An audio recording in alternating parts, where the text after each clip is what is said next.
بسم الله الرحمن الرحیم فصل نمبر 8 اسم مفعول. په اتم نمبر فصل کے بیان د اسم مفعول دی. جو لفظ اس آدمی یا چیز کو بتائے جس پر کام واقع ہو اس کو اسم مفعول کہتے ہیں.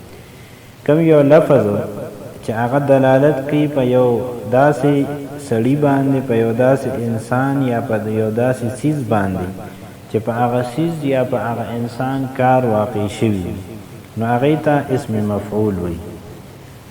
یعنی چې کوم څیز باندې یا په کوم انسان کار واقع شوی نو هغه ته مفعول وي. او د هغه دپاره چې د دې کار واقع کېدو په وجه باندې کوم نوم دا پیدا شوي نو هغه نوم ته هغه لفظ ته اسم مفعول وي. گردان یہ ہے د هغې گردان داسې دی.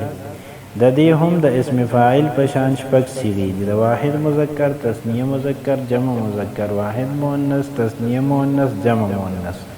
دا مطلب دی چې په دې کې د غایب او حاضر او د متکلم صیغې نه راځي. د واحد مذکر د پاره صیغه ده مفعول کیا ہوا ایک مرد، یو سړی چې کار وسره شوي. مفعولان کیے ہوئے دو مرد، دو سړي چې کار وسره شوي. مفعولون ډېر سړي چې کار وسره شوي. مفعولتن کی ہوئی ایک عورت، یو ښځه چې کار وسره شوي. مفعولتان کی ہوئی دو عورتیں، دو ښځې چې کار وسره شوي. مفعولاتن کی ہوئی سب عورتیں، ډېرې ښځې چې کار وسره شوي. د دې د جوړولو قاعده هغه مصنف رحمت الله علیه بیانی. جب ماضی سے حرفی ہو تو اسم مفعول واحد مذکر مفعولن کے وزن پر آئے گا.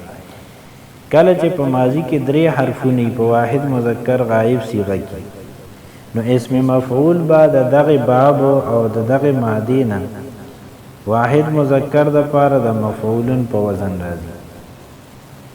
جیسے نصر سے منصور، ضرب سے مضروب، سمع سے مسموع.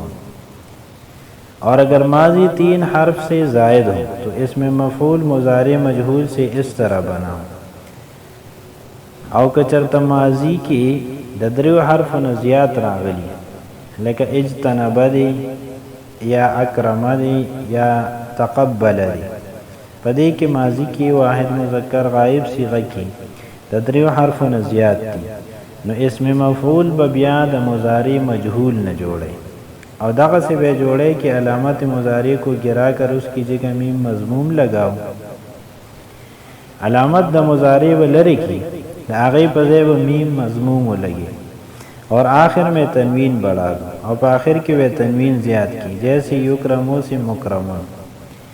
آسان قاعده ده. یکرمون یا حرف مضارعتم لری که د هغې په ځای میم مضموم ولګو آخر کې میم چې کوم دی په هغې باندې تنوین راوړو مکرمون شو. یجتنبو کم یا لري کړه میم مضموم ولګو په بام تنوین راوړو مجتنبون شو. یتقبلو کم یا لري کړه میم مضموم راوړو په لام تنوین راوړو متقبلون شو. نظم. اسم مفعول اب بنانا ہے اگر قاعدہ اس کا بھی سن اے نامور.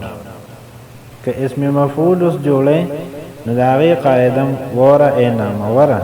یاد رکھ یہ کہ سے حرفی ماضی سے آتا ہے وہ وزن پر مفعول کی.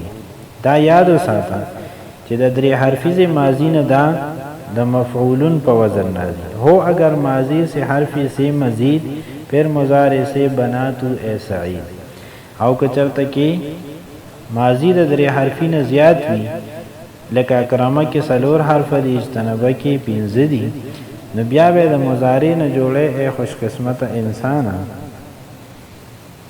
پر مضارع بھی و جو مجهول ہو او بیا په مضارع کې هغه چې مجهول وي کامو میں لانا نه یا معروف کو په کار کې با یې راوړي او دلته به معروف نه استعمال بلکې اسم مفعول با د مجهول نه جوړي.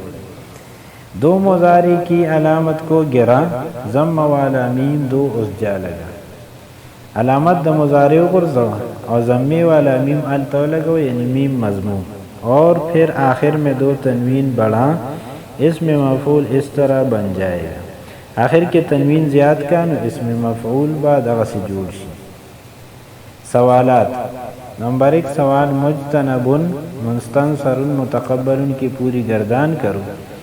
مجتنب مجتنبان مجتنبون مجتنبة مجتنبتان مجتنبات مستنصر مستنصران مستنصرون مستنصرة مستنصرتان مستنصرات متقبل متقبلان متقبلون متقبلة متقبلتان متقبلات الفاظ ذیل کی معنی بتاو مسموعون دا سمعا یسمعو د مادینا د جمع مذکر اسم مفعول صيغه د اوریدل شوی ډیر سړي یا ډیر سيزونه ډیر کلام اوریدل شوی معلومات دا د علم يعلمو د مادینا د جمع مؤنث اسم مفعول صيغه ده په علم کې راوستل شوی ډیر خزي یا نور ډیر سيزونه مؤنث متروکه دا د ترکیه ترکو د مادینه د واحد مؤنث اسم مفعول صيغه ده